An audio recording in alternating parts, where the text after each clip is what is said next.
Now, viewers, with the Gaza crisis taking center stage globally, is the West facing a crisis of faith on Ukraine?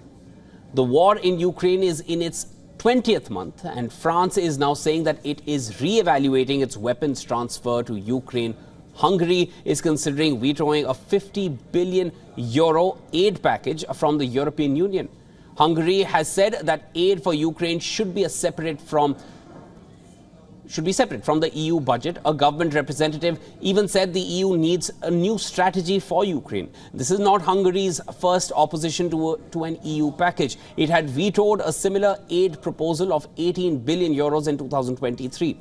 Earlier in the year, Budapest later agreed to the package after getting concessions from European Union.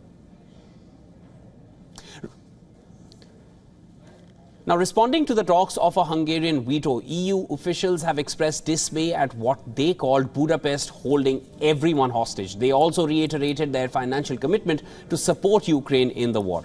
Now, the EU has assured of a potential Plan B work around to continue fiscally supporting Ukrainian forces. The EU executive has proposed an expanded budget to help Ukraine meet its logistical and humanitarian needs. The EU is scheduled to vote on the package on December 14th and 15th. However, given Hungarian Prime Minister Viktor Orban's close ties with Moscow, a veto is not really ruled out here.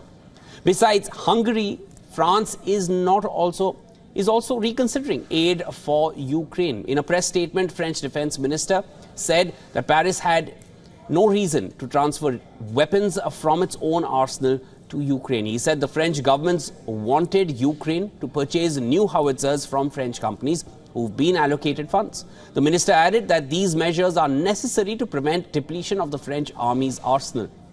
On the other hand, Romania inaugurated an international training hub for F-16 jet pilots on Monday, along with Ukrainian air crews. Now, this hub will train teams from all allied nations. 7 Romanian pilots became the first trainees at the NATO-backed installment. Earlier in August, the US approved a plan to send F-16 fighter jets to Ukraine from Denmark and Netherlands. Asked about the status of the aircraft transfer, this is what Dutch Defense Minister had to say.